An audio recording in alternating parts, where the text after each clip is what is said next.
श्री हरि नारायण भगवान की जय, लक्ष्मी मैया की जय। आइए सुनते हैं कार्तिक मास कथा का 31वां अध्याय। भगवान श्री कृष्ण चंद्र जी महाराज ने कहा, पहले उज्जैन में एक महापापी और दुरात्मा धनेश्वर नामक ब्राह्मण रहता था। वह रस, चमड़ा और कंबल आदि का व्यापार करता था। वैश्यगामी था और मद्यपान आदि बुरे कर्म किया करता था। क्योंकि वह दिन रात पाप में रत रहता था, इसलिए उस व्यापार के लिए वह नगर नगर घूमता रहता था। वह एक दिन महिष्यमतीपुरी में जा पहुंचा। महिष्यमतीपुरी चूंकि राजा महिष ने बसाई थी, इसलिए बस राजा के नाम पर ही विख्यात थी। नगरी के पास ही पाप नाशिनी पुण्यकारिणी भगवती नर्मदा बहती थी।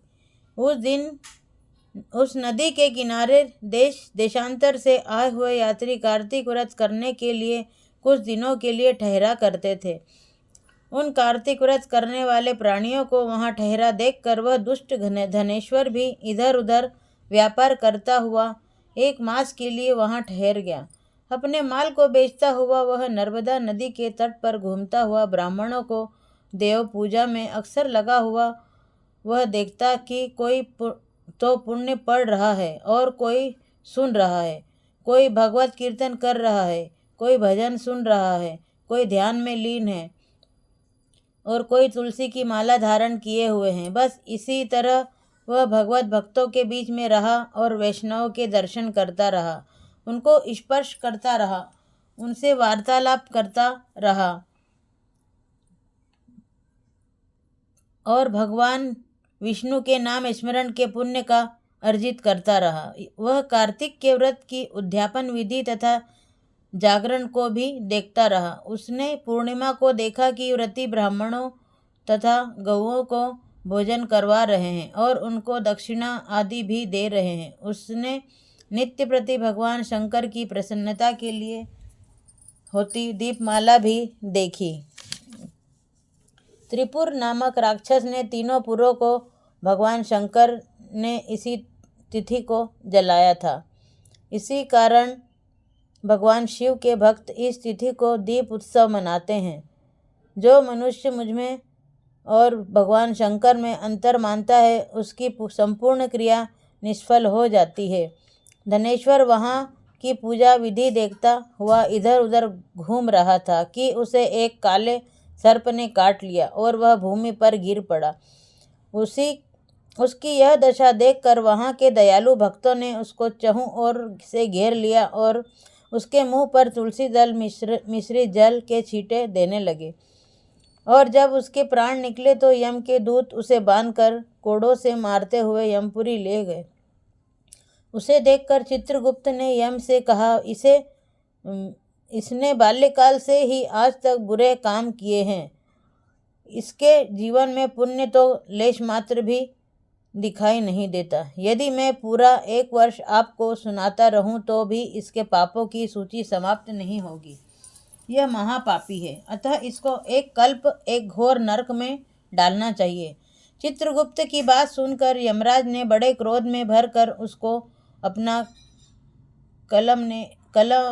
काल नेम के समान भयंकर रूप दिखाते हुए अपने अनुचरों को आज्ञा दी। उसने कहा, हे प्रेत सेनापतियों, इस दुष्ट मूर्ति को मुकद्दरों से मारते हुए कुंभीपाक नरक में फेंक दो।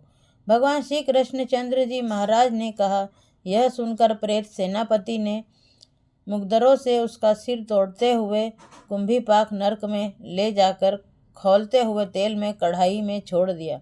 प्रेत सेनापतियों ने ज्यों ही उसे तेल में कढ़ाई में फेंका, त्यों ही लपलपाती हुई आग अपने आप ठंडी हो गई, जैसे कि प्रहलाद को अग्नि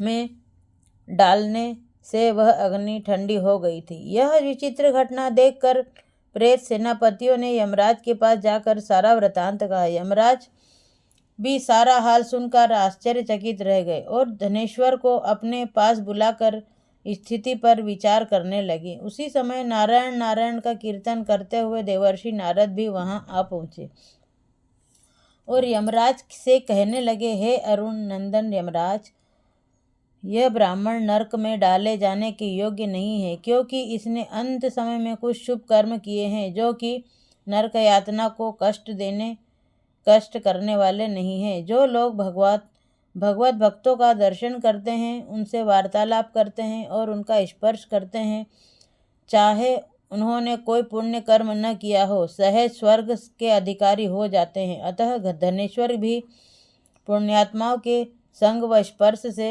स्वर्ग का अधिकारी हो गया। अतएव यह पुण्यात्मा है, इसे यक्ष योनि दो और केवल इसे पाप भोग करने वाले नरक दिखा दो। भगवान श्री कृष्णचंद्र जी महाराज ने कहा, जब देवर्षि नारद ऐसा कहकर चले गए तो धनेश्वर को पुण्य आत्मा समझते हुए यमराज के दूतों ने उसे नरक दिखाने की आज्ञा दी। श्री हरि नारायण भगवान की जय, लक्ष्मी मैया की जय। श्रीमन नारायण नारायण हरि हरि, भजो नारायण नारायण हरि हरि, जपो नारायण नारायण।